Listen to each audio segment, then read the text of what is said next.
Hey everyone, I just got off the line with American singer-songwriter, musician, and the leader of the Sweet Meg band, Meg Farrell. We discussed her birthplace of Brooklyn, New York, off-Broadway theater stages, philosophy in music, defining genre, and brief story with country music icon Vince Gill and legendary country music band The Time Jumpers. With that being said, here's my conversation with Meg Farrell. Meg, welcome to the show. Hi, thanks for having me. Thank you for joining me. First and foremost, how are you and how's the family doing? Good. Had a good Thanksgiving and been staying with my brother and his girlfriend up in Brooklyn, which has been really nice. And yeah, have some good shows this week and it should be a good week. Yeah, that's really cool. I mean, what happens in the Meg Farrell household when it comes to Thanksgiving? We're over in Jersey, and ours is kind of a big deal. It's our biggest holiday of the year for our family, and we usually have anywhere from like 17 to 25 people, and everyone brings a ridiculous amount of food, and we usually have everyone at one table no matter what, which is really nice. So we all like sit in a big round, or not very much oval because it goes into two rooms, and yeah, first is like cocktails, appetizers. Then we have the big dinner. And at dinner, my mom always has some kind of thoughtful, spiritual question that she makes everyone answer. And so everyone has to speak. And then after dinner, we all go to the living room and bring out the guitars and play songs. It usually goes till about 1 in the morning. It's like a really fun party. Yeah, that's really cool. I want to talk about New Jersey or maybe Brooklyn first because you were born in Brooklyn, but then you you grew. I feel what is the story with New Jersey? Was it that did you grow up in New Jersey or was it? I was born in Manhattan, actually. I was born at Lenox Hill Hospital, and my parents they lived in a loft in Manhattan when I was born. And then my mom's family's from Jersey originally. They came from Ireland straight to Cliffside Park, New Jersey, which is right across the river. And so when I was a little baby, pretty much my parents moved into my mom's house, and that's where we've been ever since. I mean, I moved back to Brooklyn, or after college, I moved to Brooklyn and was there until just a year or two ago when I moved to Nashville. But yeah, that's how we bounced around. Right, right. And so can you talk to me more about your childhood and sort of how that was like for you? Um, my parents were both actors, and like they did a lot of improv comedy was like what they were mainly, I guess, did a lot of in the 80s and stuff. So they were kind of very silly, creative people. Um, so we had a very creative household. I kind of grew up in the theater district in Manhattan, spent a lot of time hanging out backstage and ensemble studio theater and other small black box theaters. And so that definitely probably made me and my brother a bit, I don't know, creative and stranger. But yeah, I mean, music was always in the household. Like I said, at Thanksgiving, we just sing folk songs together, and went to a nice high school, like a public school, but it was like a nice magnet school for the county. So I got some really great education with art and music there, and I don't know. Then I went to Sarah Lawrence College. I took a year off before that, and went to Paris a little bit and traveled to the South. And then I went to Sarah Lawrence College and moved to Brooklyn after that. That kind of sums it Mhm. up. Yeah, that's really cool. And so, can you talk about more about because I know you just touched on theater and those things, and can you talk to me more about the experiences of having to be around off-Broadway stages and stuff? um, it was fun, definitely to have like most of our family friends were other actors too, and so I just kind of grew up around a eclectic bunch of people, and I think that I took for granted for a while as that being the norm, and because I kind of just was around out there, artists my whole life, and I just assumed everyone was. It was normal to be weird, kind of, and then you know what I mean. That's what, for me growing up, and I think that was a really cool thing to grow up with because not much phased me. But when I did go to college or high school, um, it's I don't know, normal was never part of what I had growing up. So it was kind of nice. And I think it was also cool to, I don't get to see all that theater, and because I used to watched a lot of plays growing up. So I kind of, from the get-go, got to intake a lot of interesting art, and just hear interesting words and see emotions and life through that lens at an early age. So I got to just see art and see that kind of stuff. So that was really cool, and definitely fun just playing backstage. And you get to like run around and play with all the big boxes and the different sets, and it's like having a life-size Barbie doll house when you get to play the stage in your little. Yeah, absolutely. And then obviously you being a singer-songwriter, musician, plus the leader of a band, the Sweet Meg Band. But can you talk to me more about like your musical inspirations before you even became an artist and musician and band leader? Um, I think that I really liked, the folk stuff from the 60s and 70s first. Definitely with like Barry into the Beatles and all that. I started writing songs. Um, I think being inspired mainly by just writing in general, because I was a pretty avid journal keeper and I read a lot of literature and stuff, and I just enjoyed writing words. And it kind of made itself into songs. So I think when I started writing songs, it didn't come exactly from trying to sound like another songwriter. So I don't have an exact reference. It's just kind of music in general and wanting to express emotion and using the different music in my life. And then didn't get more serious until I started studying jazz and like more classical theory in college. Then I kind of had a more defining of what music should sound like and more specific influences. Like Billie Holiday was a very big early influence for me, and Edith Piaf as well, Patsy Cline. Those are the first singers I think I did really like blues stuff. So like Etta James and Coco Taylor and Bessie Smith were my favorites in high school before I got into the jazz stuff. And then that kind of led me into jazz. Yeah, and so that's kind of where the first music stuff came from, I think. I also came from the music that was surrounding me. I did a lot of, songwriter nights and heard a lot of music that was being written now by people, not recorded. And I think that influenced me a lot more in a way than recorded music, because I just was out going to concerts and playing concerts and going to jam sessions pretty quickly. So I think that was a big influence for me. Yeah, and you're just talking about your inspirations of musically wise and from the Beatles and those that you named. But do you feel like some of that inspiration when it comes to musical career for you came from Nashville? Do you feel like Nashville was sort of like the helping or the stepping stone for you in terms of your career? Um, in the later part of my career, I feel like most of the beginning of my career was in New York, and I started.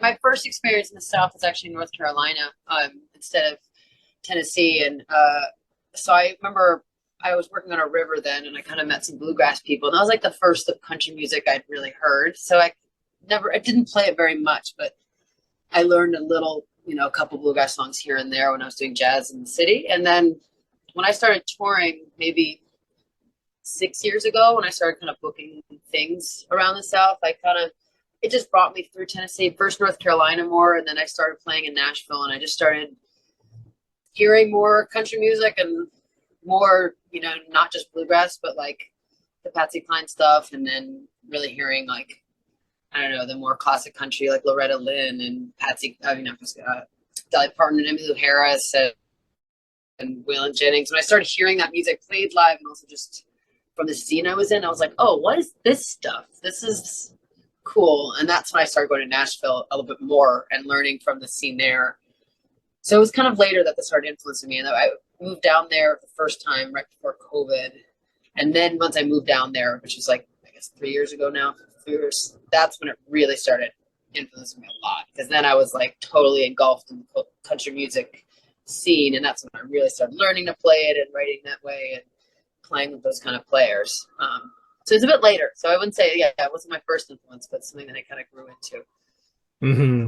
for sure. Like, And you're just yeah, and it's cool. I feel like a lot of those artists that you named are actually one of my are a few of my favorites as well. I listen to a lot of the old type country music type of records, yeah. from Emmylou Harris to Vince Gill. I mean, so cool. I think Kitty Wells. Kitty Wells Sorry, is, 1 second. Okay, sorry, keep going. yeah. I feel like my inspirations were Kitty Wells. Like it wasn't God who made Honky Tonk Angels, and to Waylon Jennings, Storms Never Last. And now I'm on to people like Mo Pitney. It's so cool just to hear a young guy that's doing country music, but it's not like what you hear when it comes to like modern records nowadays. Who Does was that the make last thing you said? I didn't hear you. Mo Pitney? Oh, I don't Yeah. know. Yeah, I feel like a lot of people who tend to listen to more country music, traditional country music, to be specific with you, I think is cool. I feel like there isn't a lot of people who do that nowadays and make it sound like it came from the 60s rather than, what you hear in the 2000s eras now, right? Like everything has changed. And so for you, I feel like it was jazz, blues, western, swing, and country. And I was doing some research on it. I was like, what is her genre? Because it seemed like it was all over the place, and I didn't know how to really describe you as an artist, because there was so much categories that your music is in. So how do you really define your music? Um, it is kind of a bunch of different spots because I kind of am still defining it in a way. I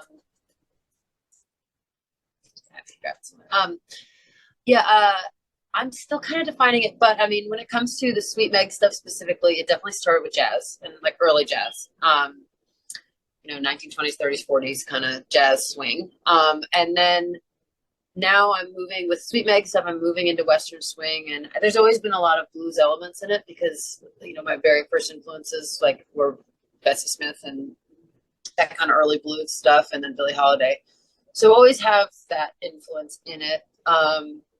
But now I'm kind of the Sweet Meg stuff is kind of growing because of where I am, because I'm learning more about Western swing, and I play and perform a lot of country music, like older stuff.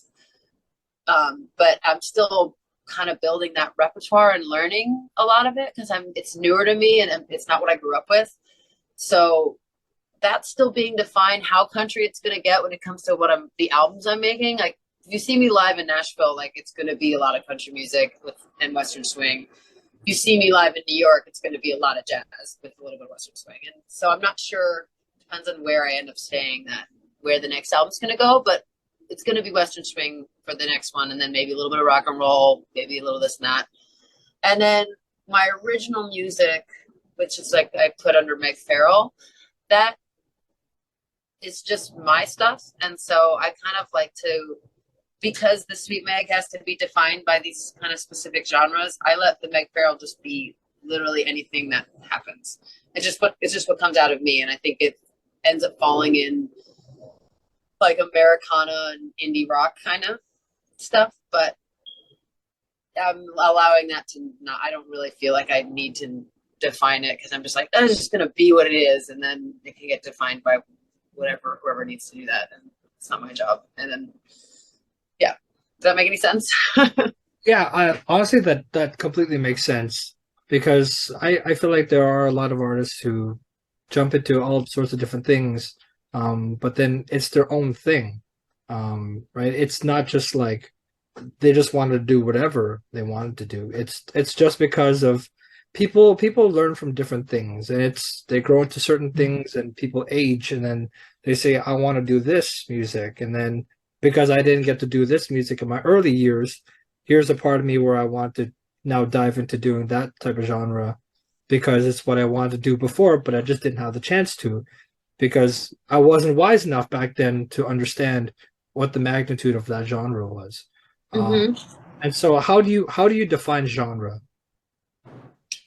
I think in the end, it specifically is a category of music that somewhat sounds the same way, has some similar traditions and similar feels. Like specifically, like Western swing as a genre, it is what it is because it's music that comes from Western tradition mixed with jazz, and it's got a swing feel, you know, so like that has those definitions. But I feel like for me, genres can be like both a positive and negative thing. So it's like I enjoy the use of them when it comes to, you know, needing to explain to a booker what I do, like what I literally play. It's useful for that. It's useful if you know what you like and you want to find more artists that are like that. So you say, oh, I like swing jazz. So when they Google that, see which artists find themselves by that.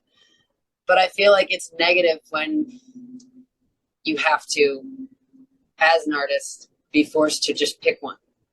Because then it's limiting. Then you're like, well, yeah, I do jazz. But does that mean now everything I do going forward has to go like, or like maybe I want to do, but once I do that, it's not jazz anymore. And that's when it's like, well, yeah, but I also want to do that too. So just, you know, that's when I think it can become negative, when you feel like people are like, but what do you do? And I'm like, why do I have to give you one word for that? That's when those are the pluses and minuses I think of them. Yeah, absolutely. And I want to read you something because you said something about jazz music, and it's really interesting. You said when jazz was born, it was exciting and made us laugh and cry. Jazz should be the most relatable of music because it is pure human improvisation being broadcasted in real time. Our goal with this group is to not recreate the past, but to explore it and mix it with the future. I want to use our original music to create that theme. Do you feel like that's still relevant to this day as well? Yeah, absolutely. So I think for that, in that same tangent, when people, I don't know, when it comes to jazz, I see it as it is a genre. I mean, there's specific music that's jazz, that's for true. But in a more philosophical way, I see it as a genre of improvised music that is constantly growing and fluid. And I think one thing that defines jazz is that there is a sense of spontaneity, and that's something that I will always hold on to, regardless of what the feel is or the chord structure, or whether I'm hitting a 1-4-5 or a 1-2-5. I'm giving to it the idea of looking at it as a lead sheet that is all flexible. And I think that that to me is what jazz is. And that's why, you know, when I feel like people, and I talk to people who don't necessarily like jazz or something, the way that they define it in their head, they're like, oh, well, jazz is too, like, it's too heady, it's too this or that. It's like, if you really let it be what it is the most relatable of music, because it's feeling in real time. It's like happening in the moment. It's not something that I've rehearsed and planned out every little bit and then I'm doing, because that would, when I'm planning that song out and defining it, the emotion is happening then. When I perform that rehearsed thing later, it's not the same kind of raw humanness as it is when you were just like, I'm just playing this. And you can add that feeling to anything you do. You can add that to a rehearsed piece. But I think when it comes down to it, actually playing full on jazz means like, okay, I'm just going to just change this right now. And the band has to follow me. And that's what I always aim to do, no matter what style I'm doing. Absolutely. And you know, I remember Trevor Noah when he was on with Ryan Seacrest's show, and he was asked about, you know, hosting the Grammy Awards. And someone asked him, do you want to host it? And he says no. And this is at the time when everyone was in pandemic lockdown and people were at home. And he was asked, why don't you want to host it? And he's like, I need someone to convince me to host this Grammys. What is it about the Grammy Awards this year that's going to be different from others? And someone convinced him, and he says he convinced me because he says it's not something, you know, for people, you know, who are in person. It's something people can enjoy at home. You know, it's like it's not just what you just said about spontaneity. You know, like it's like, well, here's more music, right? If you want country, here's more country. But here's, if you want jazz, here's more jazz. But then, as we talked about earlier in the interview, that we talked about having to define genre and people asking you, but what are you specifically as a musician and an artist? There is no real one answer. That's the thing, right? It's a whole process to understand the philosophy in some person's music, and so that brings me to the question of what is your philosophy in regards to your music? It's hard to define. I think philosophy, I'm not sure if I can, I would say it has to do with bringing a positive or bringing emotion, because sometimes there's beauty in not positive things. So I think bringing a beauty to human emotion is something I endeavor to do.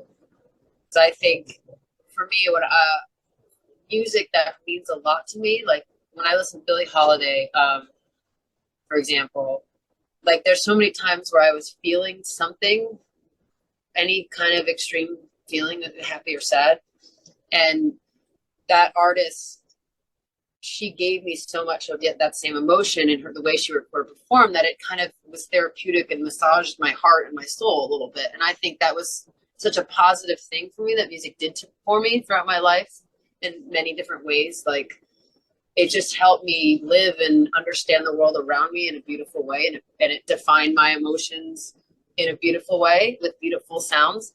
And I've always endeavored to just be good enough to give that to someone else, because it was such a gift that I got from so many artists growing up, and it made me feel so good. And I would love to make someone else feel good, or to help someone else relate to this world, or to help someone else find beauty in sadness or in happiness in the way that other artists did that to me.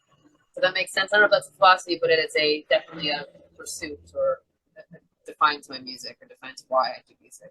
No, it definitely makes sense. And I think everyone has a different way of processing it, right? Like it's a whole understanding of it, like you can't just go to someone's show one night and like listen to the music and be like, oh, that's their genre, that's their style. Yet when we do interviews like this, it's like having that personal one-to-one conversation with someone. Then you can really understand and pick the brain of someone and understand what is their style, and what are they trying to attract audiences towards. Like, and that's the key thing that I want to speak to you about. Like I saw what genre you were in, and I was kind of confused. I was like, what is she? Is she country, jazz, western swing? And that makes it more intriguing for the listener, because then it's people can understand, well, what does she define genre as, and what does she define her artistry as? And so that brings me to my next point about, what do you feel the personal experiences that have reshaped your view on music? Personal experiences. I'm sure what to say. I have to think about that for a moment. I think there's different live music experiences that have changed me, but there are so many of them. It's kind of hard to define one. It's like every time I see live music, I think it inspires me, and I feel like I'm changing so often these days and trying to constantly evolve that it's hard to think of things that haven't inspired my musical performance. Trying to think of something.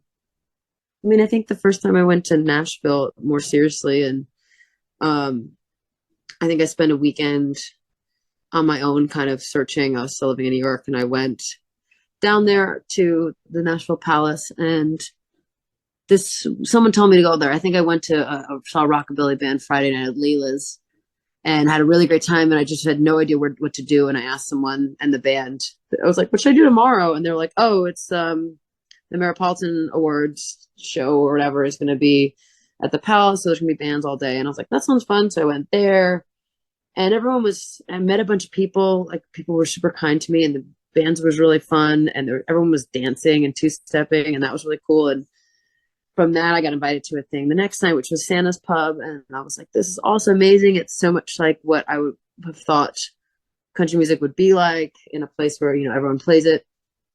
And I think when I saw that weekend, I was like, I'd like to do this. I'd like to be a part of this.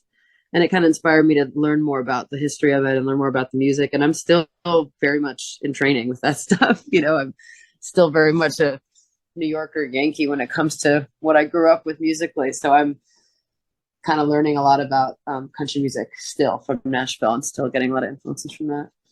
I think recently when I toured with Postmodern Jukebox, that also was a very changing experience, because it was like much larger audiences and also very different type of performing. I usually do 2 to 3 hours of music with a couple breaks, you know, and then you get like 20 to 30 songs you get to sing, and you get to win the audience over slowly throughout that whole performance. And there's ups and there's downs. And whereas in the Postman Jukebox stuff, it's like I had 3 solo numbers, and I just had to give those 3 numbers my all, and I had to, you know, do my costume change, and you know, it was just a very different type of performing. So that was a big influence, I think, recently. Yeah. And I wanted to go back to the topic of Nashville because you have an interesting story about Vince Gill. What was that story? Oh, not much of a story, but I got to sit in with the Time Jumpers, and I think he was on the gig, and that's like as far as it goes. But it was cool because I had met Ranger Doug, who is part of the like of the Western band Riders in the Sky, and he was super nice to me when I, you know, was first coming down, because I was doing old music and old jazz, and he likes that stuff too, and he performs at all kind of older stuff. And so he invited me to come to see the Time Jumpers because I'd heard of them, and I knew they were, you know, the main Western swing band in Nashville, and that they played on Mondays. And but me being so new to town and new to this entire world and scene, I was like, oh, that sounds fun. Like, must be just like, you know, a gig. I didn't know what Third and Lindsley was like at all. I was like, oh, I've heard there's this place. It's like and I just assumed it was going to be like a smaller bar gig, like Roberts or something like that, or Layla's down there. And then I walk in and it's like this huge venue, and there's like seating, and like they put me in the section upstairs, and and there's like a bunch of people, and this is whole big stage. And I was like, what is this? And then during the break, he found me. He's like, so you want to sing one? And I was like, oh, okay. I'll do something. And so I did Sweet Georgia Brown, and Vince Gill was in the band that night. And also, me being so new to country music, I didn't really know who Vince Gill was. Like, I knew his name, and I knew he was like a famous musician that people cared about him, but I didn't really know how big he was or how great he was. Like, I'd never really listened to Vince Gill when I sat in with him, and it was really fun. And I sang Sweet Georgia Brown, and it was like a blast. And then I remember at the end when I was walking off the stage, it was like really cool. I was singing by, and he like was shaking his hand or something, and he was like, you swing the shit out of that. And I was like, that's cool. Like, you know, and I was like kind of like this giggly and kind of clueless Megg. And I was like, well, that was fun. That guy liked my singing, and he's apparently like a pretty good musician, blah, blah. I don't know. And then of course, like living in Nashville, I like figure out really who Vince Gill is, and like how amazing he is, and how famous he is, and how lucky I was to like get to sing a song with him. So, you know, I guess that's the whole story, if that makes any sense. Oh, that's really cool. You know, that's like a once in a lifetime opportunity to play alongside, you know, the band Time Jumpers, and obviously with Vince Gill. Yeah, I'm so clueless, of course, and me not even understanding until after the fact that it was. Like, no, you know, no, listen, listen, it happens. It happens with some people, you know, like, and I think it's completely fine. And so as we're wrapping up, can you talk about who are you most thankful for?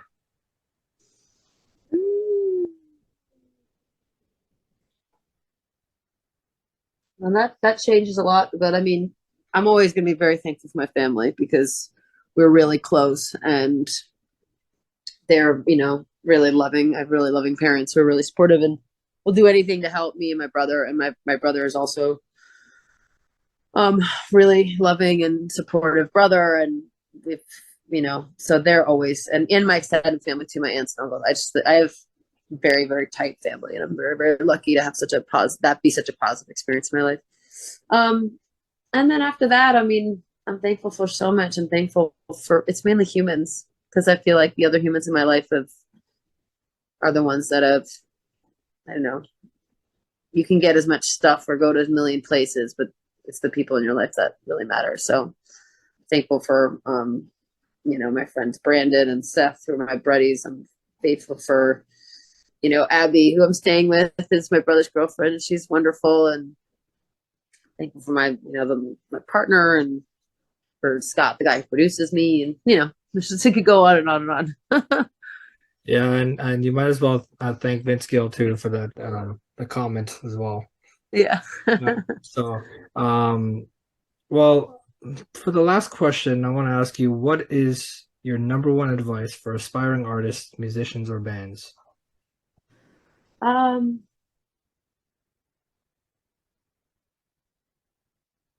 Care about your craft. I think it's important to, if you want to be a musician for your life and not just for a period of time, but like for as a career, it's only going to be worth it if you really are, if the craft comes first and being good at music and being good at your instrument or working on your writing, or, you know, make it your passion that way. And let that guide the way. You know, I think it's easy in this day and age to get distracted by promoting yourself or the business side or your website or all these extra things that come around the actual thing, which is art and the thing you do. And for me, I mean, obviously I could be better with all that other stuff, and I'm sure I would make more money if I did, but at the end of the day, I have something to do for the rest of my life, and that's be better at singing and get better at playing guitar and piano and being a better writer and being a better person. And that's like, but work on that. I'm gonna be busy until I die. So Well, thank you so much for taking the time to talk with me today. I had a blast talking with you about your music and understanding your artistry. yeah, absolutely. Thanks for having me. And to the listeners who made it this far into the episode, thanks so much for sticking around. I hope you enjoyed my conversation with American singer-songwriter, musician, and leader of the Sweet Megg Band, Megg Farrell. You can find her on Instagram at Megg Farrell, Facebook, Megg Farrell, Twitter at Megg Farrell, and YouTube, Megg Farrell. And Farrell is spelled Farrell, for those who don't want to get confused on the spelling of that last name, because it can be tricky. You can also my Sweet Megg stuff is kind of where most of my records are right now. So all of that, I don't really use the Twitter at all. So I wouldn't go there. I've posted in there in like 3 or 4 years. But yeah, Megg Farrell, Sweet Megg is also like at Instagram is sweet.meg and YouTube and all that. A lot of my more recent stuff's coming out there. Yeah. And also for more info about the band, you can visit sweetmeg.com. If you'd like to help spread the word about my podcast, please do feel free to share it with others. Post about it on social media. Any form of support is greatly appreciated. You can follow me on Instagram, Twitter, and TikTok, and on YouTube. Lastly, you can also find my show on all podcast streaming platforms just by typing in the JIGME KELSANG Show. I've been your host, JIGME KELSANG. Thanks for tuning into this episode.